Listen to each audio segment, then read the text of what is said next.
I'm Aisha, I'm an occupational therapist here, okay? And a while ago, we brought up this subject of post-stroke depression because it's something that's very common in the stroke population. And we decided, let's try to do something concrete about it. And one of the most important things that we found we can do is really help everybody in the hospital identify signs of depression, of post-stroke depression, and intervene to the best of our abilities, okay? So I know here in the group we have some volunteers, we have some PABs, so everybody can play a role in preventing depression and in recognizing it, okay? So that's really the goal of it, is to help you identify signs and to know what to do if you guys do see signs of depression. Okay, quick question, what percentage of stroke survivors do you guys think suffer from depression? C. C. Okay, so you're right, okay. C. And just to mention that in a 24-bed unit, that's a good number of people, okay? That could be potentially as low as 6 to maybe 18 people who do suffer from depression, okay? That's stroke patients.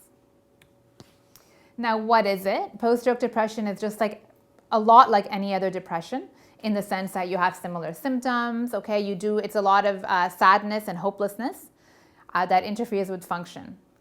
Okay, so the difference here is really that it interferes, first of all, stroke patients are very likely to get post-stroke depression, and it interferes with their function and their rehab. So they could be here in the hospital, and unfortunately they're struck with this depression, and it impacts how well they recover, and impacts how long they stay, where they go afterwards. Okay, I'll read this to you. Depression, yeah, I know. Depression is caused in part by certain life goals which become unfeasible, but which a person cannot abandon, resulting in reflection on lost goals. Okay, so I know you guys meet your patients, maybe not so much anymore, but when you do, you see, for instance, if you deal with wheelchairs, you do notice this person was not on a wheelchair before. And now they're faced with the reality that every single day they're gonna be in this wheelchair. And sometimes we forget as clinicians or working, we get so lost and caught up that we don't realize this person's life has changed. Okay, and that is when depression could set in. And here's a testimonial. Okay, depression really hit me when I returned home after rehab. 3 months ago, I had walked around, fixed things, mowed the lawn, and now all of a sudden I have to depend on people. Okay, and if you notice, this is a testimonial 3 months ago. So this is probably after, it says after rehab, okay? So it can set in any time. It can set in within weeks in acute care, here in rehab, or they could be fine here, then they get home and it starts setting in when they're at home. Okay, this one too, a very similar person. About 4 or 5 months after my stroke, I began to realize that my life had changed forever. Okay? Here they're busy doing. They're busy, yeah. Therapy, Yeah. so they know they are going to get better. But when Yeah. they go home, Yeah, that's when it hits them. But even here sometimes, you're right, but even here sometimes they might start realizing, like when you take them for a bath, they might start realizing, oh my God, like she has to help me with everything. In the Yeah. beginning, of course, when they come from the hospital, they're really upset because Yeah. of their condition. And then more when they go back home. When they go back home, you're right. Yeah. improving lots. Yeah. But maybe there's signs here as well, but you're right that when they get back home, the reality can really set in. When even sometimes the family comes back and tell Yeah. them more, Yeah. they're Yeah, so hopefully we want kind of everybody along the whole continuum to know that this is a potential I problem. see it quite often because I have a different relationship as a volunteer. Yeah, yeah, So part of my job task Yeah. is to socialize. yeah, And I see it and I do mention it to the staff that's great. right away. So you already know what to do, and that's why we're just like, we are including volunteers in this because sometimes the patient has a different relationship with the volunteers Yeah. that they might not have with us, with their therapist. Sometimes the patients speak to me. Yeah, and that's why everybody plays a very key role. Some consequences, as I already mentioned, is in rehab, if they do suffer depression, they might not recuperate as well. So they might not be participating as much in the therapies, they might not get as much better as somebody who does not suffer from depression. They could stay longer, okay, that's more resources, more money to the system, and they could also be more likely to have another stroke. And why are we talking about this here in rehab, even if a lot of times people will get it when they get home? We're talking about it because it's much better to intervene earlier and to catch it earlier. Okay, every stroke patient is at risk. Okay, and once we can identify it, there are things that can be done even in our hospital. We all play a role, and people with depression, important to remember that they can get better. It's not like this thing that they're stuck with for life. We can help them get better. Okay, here are some quick symptoms of depression. Okay, I'm sure it's nothing new for you guys. Sadness, not interested in any activities.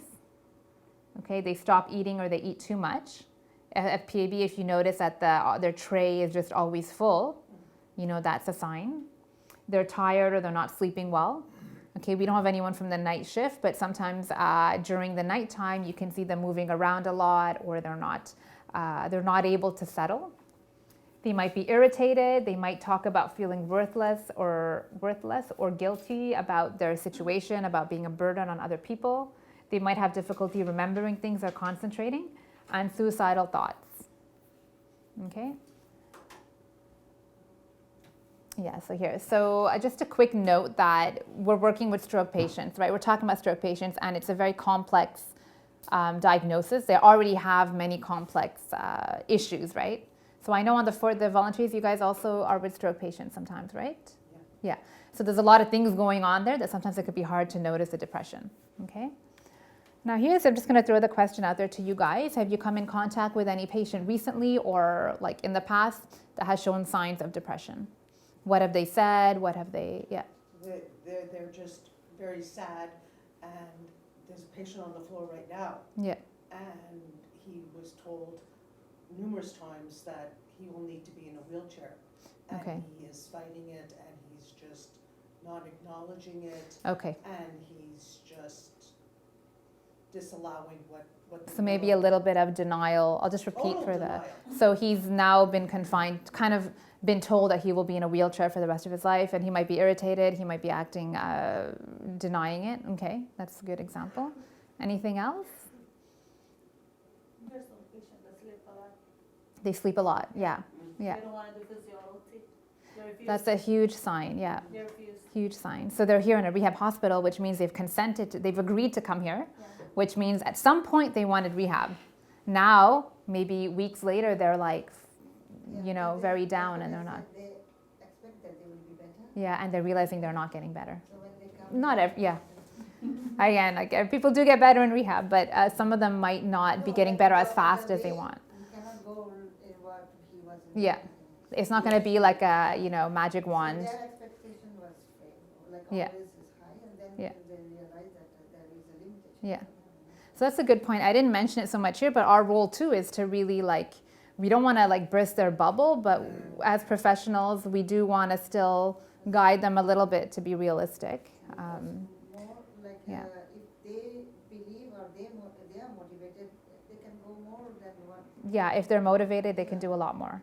So these are just some examples of what people can say. I just feel terrible and I don't know why. I don't want to face anyone. Okay, I don't feel any emotion. Sometimes they don't feel anything. It's not sad. They're just very emotionless. And I pretty much lost interest in anything. Okay, very common things. Quick ways to manage depression in the hospital. What a lot of times we might do is contact the doctor, and the doctor can prescribe medication. Okay, it's not really ideal for everybody to have medication, and there are other ways to intervene too. So in our hospital, what we can do is get more exercise, get the patient to exercise more. The volunteers play a role. If somebody is able to walk independently, you guys can walk with them. We can provide, I know there's musical therapy here. There is talk-based therapy that a trained professional can do. At the same time, just anybody can talk to the patient and listen to what they're going through. Listen, yeah. So this is what everybody's role, everybody has a role. One is light therapy. Yeah, again, light therapy, I put it there because it's been shown in the literature to be helpful for depression. Okay, here we don't have anything, but a family member, if they do have light therapy devices at home, they're more than welcome to bring it. Okay, but again, I put it there. The things that we can really do here in the hospital are much more medication, exercise, music therapy. I mean, I put acupuncture, but that's not at all realistic here. Okay, but the next steps, the next few slides are a lot more practical for you guys and for us. What can we all do is keep our eyes open, eyes and ears open. Okay, if we're bringing the patient down for therapy, in their wheelchair, then we can be in the elevator with them and we can notice signs. Or we can be trying to bring them down and they're every day refusing to come, refusing to come, refusing to come. There's a pattern. We can tell somebody, we can tell the nurse. Okay, communicate with them actively. We don't have to give advice and throw out advice every time. We can just be there. Just be a quiet person for them to talk to. Okay, we don't need to talk, but we can at least be there to listen, pay attention, look them in the eyes, and then think to ourselves, okay, this person might be depressed. Let me talk to the nurse. Okay? And that's the third part. What do we do when we see these signs and symptoms? We don't just go home and say, that person might have been depressed based on that excellent presentation that was given. But we could go tell the nurse, and hopefully I'll tell you what the nurse's role would be. In addition to all that, I don't know if you guys know or not, but the OTs always do a screening when the patient arrives. Okay? It's a short screening tool, but the OT will do this tool and will put the results in the initial booklet. Okay? I don't know, everybody doesn't have access to it, but at least when it's done, then the nurse and the whole team can see what the score was. And that can help guide treatment. Okay? So this is the whole plan, the whole algorithm of what has to be done. Okay, on the my right side, okay, that's all the screening that the OT has to do. So that doesn't involve most people. It would involve the OT, sometimes a nurse, and sometimes a speech therapist who would be doing the screening, depending on the patient. Okay, so once there's a certain score, then there are certain steps that are taken. This is more what any single person can do, including the therapists, including the volunteers, including the PABs, those working on the wheelchairs, those bringing the patient down, maintenance, anybody, because you can keep an eye out, and if you see signs and symptoms, you tell the nurse. Okay? The nurse will then bring it up in the team meetings, and that's when the whole team will discuss what to do. Okay? These are guidelines. They're things that could be done if the score is really high, meaning the patient might be at risk of depression.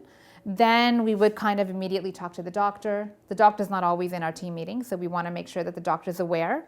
We want to refer the patient to social worker if need be, to a recreational therapist, to an educational educator. We have an educator now. Okay, so there are a lot of things, but we discuss as a team. Maybe the nutritionist needs to get involved to help with the diet.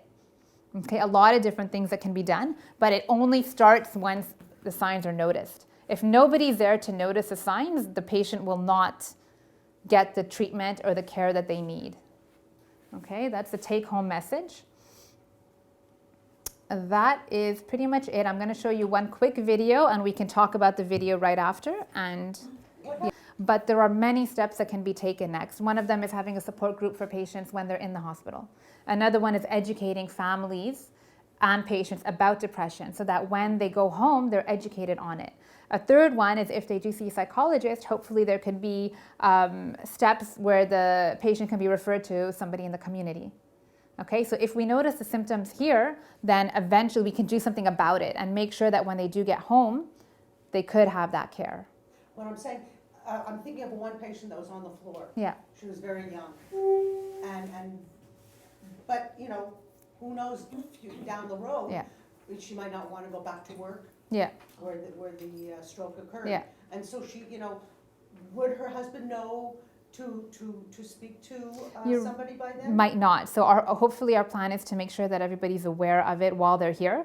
So he might say, the husband might say, the patient herself might say, this is not an issue for me, I'm fine. Screening, the OT could do the screening and there's no issue. But the OT has a role and the staff has a role to say, look, you did very well on the screening. There are no signs of depression right now. But this happens a lot. It's a common condition. Keep your eyes open. Okay, and then the OT can say, look, I'm going to talk to you in a week or two. Well, can redo the assessment if you want. Let me know if you feel any depression or any sadness. Okay, so we have to equip the patient and the family to really take care of themselves because we're not always going to be there, right? A quick video, you might need to shut the lights.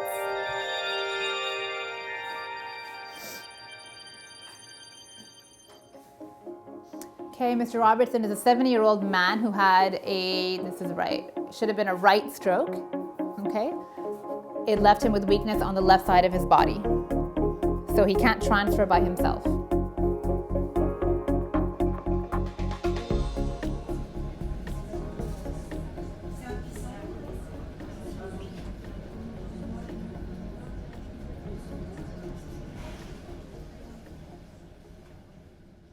Sir, it's time for your physiotherapy. No, not today. I'm not in the mood. I don't even have enough energy to get out of bed. No. No exercises today. Sir, I'm sure it will do some good to you. You will be surprised. Once you're out of bed, down to the gym, I bet you will find yourself feeling better. No, I'm just too tired. I'd rather stay in bed and get my energy back. Listen, I understand.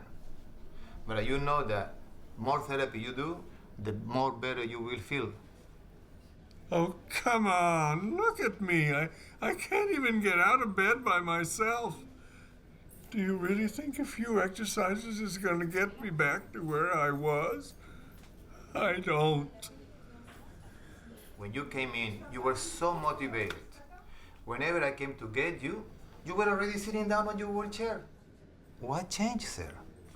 What changed? I realized that I was a waste of my time. The therapists don't even have a clue of what they're doing. You go down there and you sit and you wait and you wait and you sit until they come and when they come, they have me do the same boring exercises over and over again. What's the use of trying? Mr. Robinson, I understand this is not easy for you. It must be very frustrating. Frustrating? Now there's a genius. Damn right it's frustrating. Look, I'm gonna take you down to physio. I bet you it's gonna make a big difference. However, I won't force you to do anything you don't feel like it. So, what will it be? Let me be. Okay, fair enough. I hope you feel better tomorrow, sir.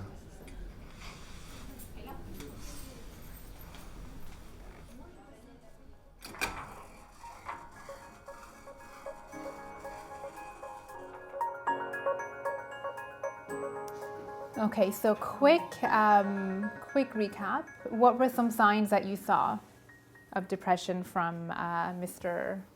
Robinson there? Yeah, Anger, Yeah. frustration. Yeah. Verbalizing his Yeah. frustration. yeah. Tired. Mm-hmm. Yeah. Yeah. Frustrated, tired. So his was a little bit more like angry. And a lot of times we might think depression is sad, quiet, but it could also manifest itself by somebody who's very irritated. And if you saw, it was Manuel. He was at that point bringing the patients down. So I don't know, I know volunteers, sometimes you do that as well. So sometimes just trying to get the patient to get in that wheelchair and come down could be a challenge. So what he did was great there, is really talk to the patient, listen, but if they're not willing to go down, you don't have to force them. We respect their wishes, but afterwards, what do you think he should have done? What should Manuel have done? And he did, I'm sure. Tell the nurse. Tell the nurse, okay? The physio, the OT, anybody be like, look, your patient didn't come down today. And even if he doesn't get to tell the nurse, the physio or OT warning flag should be on and say, wait, he used to come down, why is he not motivated anymore? Okay? That was it. Any questions? More questions? Short and sweet.